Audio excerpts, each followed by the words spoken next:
తాకట్టులో ఉన్న మీ బంగారాన్ని విడిపించి ఆ రోజు ఆన్లైన్ రేటుకి మేము కొంటాం. Bhavani gold company. ఓం నమో వెంకటేశాయ. నమస్కారం అండి, నేను గీతాంజలి. వెంకటేశ్వర వైభవం కార్యక్రమానికి నమో వెంకటేశాయ. ఓం నమో వెంకటేశాయ. అందరికి ఇష్టమైనటువంటి పండుగ ఏకాదశి. ఎంతటి భాగ్యమో ఆ రోజున స్వామివారిని దర్శించుకోవడం అనేది. ఒక నెల ముందు నుంచి ఆ హడావిడి ప్రారంభం అయిపోతుంది ఒక రకంగా చెప్పాలంటే. అందరూ అక్కడికి అంటే తిరుమల వెళ్ళి దర్శించుకోవాలని చూస్తారు, కానీ కొందరికి మాత్రమే ఆ భాగ్యం. అసలు ఆ రోజు ఎందుకు అంత విశేషం? మనకి మామూలుగా ఏంటంటే తల్లి, మనకు తెలుసుగా 24 ఏకాదశులు ఉన్నాయి మనకి. 24 ఏకాదశులు, ఏ ఏకాదశికి ఆ ఏకాదశికి ఒక విశిష్టత ఉంది. అండ్ ఏకాదశి రోజు శ్రీమన్నారాయణ ఒక చోట చెప్తాడనమాట. ఏమిటి? మాసానం మార్గశీర్ష అంటే మాసాల్లో మార్గశీర్షం నేనే, మార్గశిర మాసం నేనే అని చెప్పేసి. అలాగే వారాలలో ఆదివారం ఆయనే, తిథులలో అండ్ తిథుల్లో ఏకాదశి తిథిని ఆయనే అంటారు. సో ఏకాదశికి అంత విశిష్టత ఉంది. అందునే మనం చూడడం, చాలా మంది ఏకాదశి రోజు ఉపవాసం చేస్తారు. ఇప్పటికి మామూలుగా కూడా అలవాటు, చాలా మందికి నార్మల్ గా కూడా మనకి అలవాటు ఉంటుంది. ఇప్పుడు ఈ మాసంలో శుక్లపక్షం వచ్చే ఏకాదశి దాన్ని మనం మోక్షద ఏకాదశి అంటారు, పుత్ರದ ఏకాదశి అంటారు అని పిలుస్తారనమాట. ఈ ఏకాదశి ఆ రోజు విష్ణుమూర్తి వైకుంఠం నుంచి 3 కోటి దేవతలతో సహా గరుత్మంతుడి మీద భూమి మీదకి దిగుతాడు ఆ రోజు. స్వామివారు శ్రీమన్నారాయణుడు వైకుంఠం నుంచి 3 కోటి దేవతలతో కలిసి భూమి మీదకి దిగే రోజు కాబట్టి అంత పవిత్రత అనమాట ఆ రోజుకి. అందుకని ఆ రోజుల్లో ఆలయాల్లో అన్ని చోట్ల కూడా ఉత్తర ద్వార దర్శనం ఏర్పాటు చేస్తారు. మామూలుగా మనకి తిరుమలలో కూడా ఉత్తర ద్వారం ఆ ఒక్కరోజు మాత్రం తెరుస్తారు. ఆ రోజు అక్కడి నుంచి వెళ్ళి స్వామివారిని దర్శించుకోవచ్చు. అండ్ మామూలు అన్నో ఆలయాల్లో కూడా మనకి అన్నిటి కూడా ఉత్తర ద్వార దర్శనం ఏర్పాటు చేస్తారు, వైష్ణవ ఆలయాల్లో చేస్తారు. ఆ రోజు ఏంటంటే ఎంత విశిష్టత అంటే, ఎందుకంటే సాక్షాత్తు స్వామి 3 కోటి దేవతలతో భూమికి వస్తారు కాబట్టి ఆ రోజు కనుక ఏ ఆలయంలో అన్నా శ్రీమన్నారాయణుల వారిని మనం తెల్లవారుజామున సూర్యోదయం గంట ముందే వెళ్ళి దర్శించుకుంటే ఎన్నో కోట్ల జన్మల్లో మనం చేసుకున్న పాపం అంతా తొలగిపోతుందని నమ్మకం. అండ్ ఆ ఒక్కరోజు ఉపవాసం ఉన్న మిగతా 23 రోజు ఏకాదశుల్లో ఉపవాసం ఉన్నంత ఫలితం వస్తుంది, అంత ఫలితం వస్తుంది. అసలు ఏకాదశికి ఇంకొక అసలు ఎందుకు విశిష్టత అంటే, పూర్వకాలంలో మురాసురుడు అని ఒక రాక్షసుడు ఉండేవాడు. ఆ రాక్షసుడు ఈ ఋషుల్ని తపస్సు చేసుకుంటున్న వాళ్ళని చాలా బాధిస్తుంటే అప్పుడు వీళ్ళంతా వెళ్ళి విష్ణుమూర్తిని మొరపెట్టుకుంటారు అనమాట. స్వామి, రాక్షసుడు మమ్మల్ని చాలా బాధ పెడుతున్నాడు, మీరు ఆ బాధ నుంచి మమ్మల్ని కాపాడండి, ఆ రాక్షసుని సంహరించి అంటే విష్ణుమూర్తి వచ్చి ఆ మురాసురుడితో 1000 సంవత్సరాల పాటు భీకరమైన యుద్ధం జరుగుతుంది. అప్పుడు స్వామివారు కాస్త అలసిపోయి ఒక గుహలోకి వెళ్ళి కాస్త పడుకుంటారు. ఆయన బదరీ ఆశ్రమం దగ్గరలో ఒక గుహలో కాస్త విశ్రాంతి తీసుకుంటారు. అప్పుడు ఇతను మళ్ళీ వస్తాడు. అప్పుడు ఏం చేస్తారు? అప్పుడు స్వామి సంకల్పం, నారాయణుల వారి సంకల్పం చేత మహావిష్ణువు నుంచి ఒక యోగ మాయ, ఒక కన్యా రూపంలో వెళ్ళి, ఒక దేవతా రూపంలో వెళ్ళి ఇతన్ని సంహరిస్తుంది, ఈ రాక్షసుని. అప్పుడు ఏకాదశి అని నామకరణం చేస్తాం. సో అందుకని స్వామి ఏం చేస్తారంటే, ఆ ఏకాదశికి ఆవిడికి, ఆ దేవతకి కూడా ఈ విధంగా అనుగ్రహిస్తాడు. ఎవరైతే ఏకాదశి రోజు ఉపవాసం ఉంటారో వాళ్ళకి ఎంతో పుణ్యఫలం లభిస్తుంది అని చెప్పేసి. అందుకని ఏకాదశి అనేది ఎంతో ఇది. సో ఈ ఏకాదశి వ్రతం అనేది కూడా ఎలా చేస్తారంటే, ఏకాదశి రోజు అంతా ఉపవాసం ఉండి, తర్వాత రోజు కూడా ద్వాదశి ఉపవాసం ఉండి, ద్వాదశి రోజు సాయంత్రం ఆ ఉపవాసంతో పాటు విష్ణువునే స్మరిస్తూ ఎప్పుడు విష్ణు సహస్రనామం చదువుకుంటే చాలా మంచిది. ఆ రోజు విష్ణువుకు సంబంధించిన ఏ స్తోత్రాలైనా ఏమైనా కూడా చదువుతాం. అన్ని ఆలయాల్లో కూడా ప్రబంధ పఠనాలన్నీ జరుగుతాయి. ఇప్పుడు ఎలాగా ధనుర్మాసం కాబట్టి తిరుపావి ప్రవచనం కూడా జరుగుతుంటుంది. ఈ 2 రోజులు తిరుమలలో అయితే ఇంకా వైభవంగా, అసలు ఆలయాన్ని ఎంత వైభవంగా అలంకరిస్తారంటే, అందరు అంటారు ఆ రోజు 2 కళ్ళు చాలు. ఆ రోజు 3 కోటి దేవతలు అక్కడే ఉంటారంటారు, కొండ మీద ఉంటారు.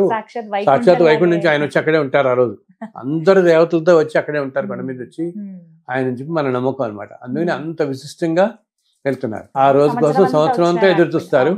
సో ఒక్క రోజులోనే ఇంతమందికి దర్శనం అనేది సాధ్యం కాదు కాబట్టి మన అదృష్టం కొద్దీ ఆ ఆలయ అధికారులు ఈ మధ్యకాలంలో ఏం చేస్తారంటే కొన్ని సంవత్సరాల నుంచి ఈ ఉత్తర ద్వార దర్శనం అనేది ఒక 10 రోజుల పాటు ఉంచుతున్నారు. ఎప్పుడు వెళ్ళినా మనకి ఉత్తర ద్వార దర్శనం జరుగుతుంది. ఆ విధంగా దర్శించుకుంటే స్వామిని మనం ఈ పాపాలన్నింటి నుంచి విముక్తి పొందుతాము. ఆ రోజు దర్శించుకోవటమే చాలా చాలా ప్రాముఖ్యం, చాలా విశిష్టత అన్నమాట. మనకి ఎన్నో జన్మల పుణ్యఫలం, ఎంతో పుణ్యం లభిస్తుంది. ఎన్నో జన్మలో చేసుకున్న పాపం అంతా మనకి పోతుంది అన్నమాట దాంతో. అదే కాకుండా ఈసారి వెళ్ళిన వాళ్ళందరికీ నేను చెప్తున్నాను వచ్చే 25 సంవత్సరం చాలా కష్టంగా ఉండబోతోందని. అందుని రేపు ఏకాదశి రోజు ఎవరైతే స్వామి దర్శనానికి మీరు అందరూ వెళుతున్నారో మీరందరూ ఆ స్వామిని మీ ప్రార్థనలు మీ కోరికలన్నిటితో పాటు ఈ ఒక్క కోరిక ఆయన్ని మీరందరూ మీ తరఫున వినవించుకోండి. ఆయన చల్లగా చూడు, ప్రపంచం మొత్తాన్ని చల్లగా చూడు, కాస్త వచ్చే సంవత్సరం అంతా ఈ విధంగా ఉండబోతోందని అందరూ చెప్తున్నారు, కాస్త చల్లగా కాపాడని చెప్తే ఆ రోజు ఎందుకో ఆ రోజున సాక్షాత్తు ఆయనే ముక్కోటి దేవతతో సహా ఉంటాడని మన నమ్మకం, విశ్వాసం కాబట్టి తప్పకుండా మనందరి మాటలు ఆయన వినబడి ఆయన చల్లగా చూస్తాడు అందరినీ కూడా. అందుకని ఈసారి ఏకాదశి రోజు వెళ్ళే భక్తులందరికీ నా విన్నపం, ఒక్కసారి మన దేశం గురించి, మన లోకం, ప్రపంచం అన్నిటికీ గురించి కూడా చల్లగా ఉండాలని ఒక్కసారి ఆయన ప్రార్థించండి. ఎంతో విశిష్టకరమైంది అనమాట. ఆ ఒక్కరోజు చెప్తున్నాను కదా, ఒక్కరోజు ఉపవాసం చేస్తే మిగతా 23 ఏకాదశుల్లో ఉపవాసం చేసిన ఫలితం లభిస్తుంది ఒక్కరోజుతో. అందుబాటులో ఉన్న ఎటువంటి వైష్ణవ అందుబాటులో ఉన్న ఎక్కడ దగ్గరలో ఉన్న ఏ ఆలయానికన్నా వెళ్ళి అక్కడ స్వామిని దర్శించుకుని ఒక్క 10 నిమిషాలను అక్కడ కూర్చోండి.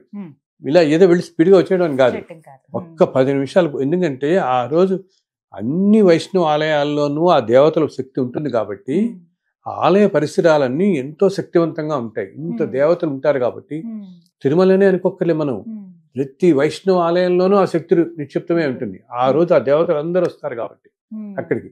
సో మీరు దర్శనం చేసుకుని ఆలయ పరిసరాల్లో ఎక్కడైనా ఆలయ లోపల మండపంలోనో బయట వీలైన చోట ఒక 10 నిమిషాలు మీరు కూర్చుని కాసేపు మీకు తెలిసిన, మీకు తోచిన, మీకు తెలిసిన, మీకు వీలైన స్వామివారి నామాన్ని ఏదైనా పఠించండి. ఓం నమో వెంకటేశాయ, లేకపోతే గోవిందానో, మా విష్ణు సహస్రనామావి వచ్చిన వాళ్ళు పుస్తకం చదువుకోవచ్చు. అన్ని లేని వాళ్ళు కేవలం ఆయన నామాన్ని గోవిందానో లేకపోతే నమో వెంకటేశాయ అని ఇలా ఒక 11 సార్లు 21 సార్లు ఒక్క ప్రశాంతంగా కూర్చొని ధ్యానం చేసుకుంటే ఆ టైంలో ఉండే ధ్యానానికి ఉండే ఫలితం ఎన్నో రెట్లు ఇస్తుంది మనకి అనమాట. ఇవి పర్వదినాలనేవి మనం ఎందుకు చెప్తాం, పర్వదినాలన ఇప్పుడు యూనివర్స్ లో కూడా ఆ ఎనర్జీ అంతా ఎక్కువ ఉంటుంది ఆ రోజుల్లో.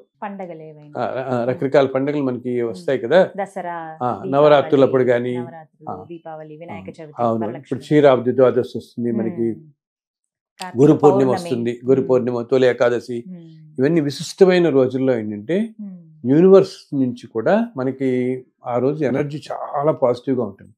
సో ఆ రోజు అందరు దేవతలు ఈ భూమి మీదకి వస్తారు కాబట్టి అప్పుడు మీరు కాసేపు ధ్యానం చేసుకుని కాసేపు స్వామివారిని స్మరిస్తూ కూర్చుని ఉంటే దానివల్ల మన శరీరం, మనస్సు అన్ని శుభ్రవంతం అవుతాయి అన్నమాట.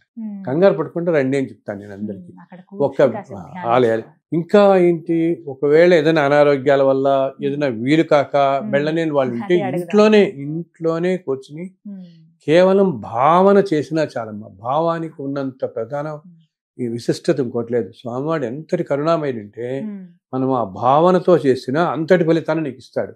నువ్వు కూర్చుని చోటు నుంచి ఏదైనా అనారోగ్యం ఉండి ఆ రోజు వెళ్ళలేని వాళ్ళు, వీళ్ళని వెళ్ళలేని వారు ఒక్కసారి మనస్సులో తలుచుకుని మీరు స్వామిని నమస్కారం చేసుకుని మనస్సులో నమస్కారం చేసుకుంటూ ఆ ఉత్తర ద్వారం నుంచి నడుస్తూ స్వామిని దర్శించుకున్నట్టు భావన చేసుకోండి.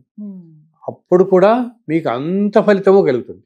అయ్యో నేను తిరుమల వెళ్ళలేకపోయాని అనుకోవద్దు. మీరు ఇంతకుముందు ఎప్పుడో వెళ్ళుంటారు కాబట్టి ఆ ఆలయాన్ని ఒక్కసారి ఆ ద్వారం నుంచి వెళ్తున్నట్టు, ఆ స్వామిని దర్శిస్తున్నట్టు భావన చేసుకున్నా ఆ స్వామి మీకు అంతటి అనుగ్రహాన్ని ప్రసాదిస్తాడు.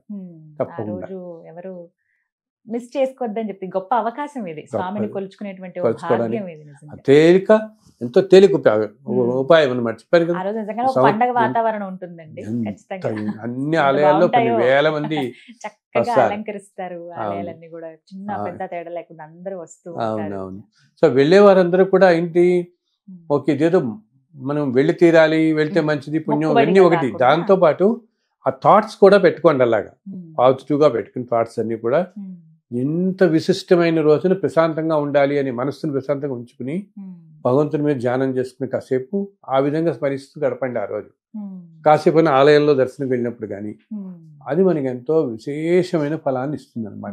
ఆ రోజు మనందరికీ ఆ స్వామివారి అద్భుతమైన దర్శనాన్ని ఆ రోజు అనుగ్రహించి అందరి జీవితాలు చల్లగా ఉండేలాగా అనుగ్రహిస్తాడని ఆశిస్తున్నాను. మనసారా స్వామిని ప్రార్థిస్తున్నాను. ధన్యవాదాలు గురుగారు. నమస్కారం.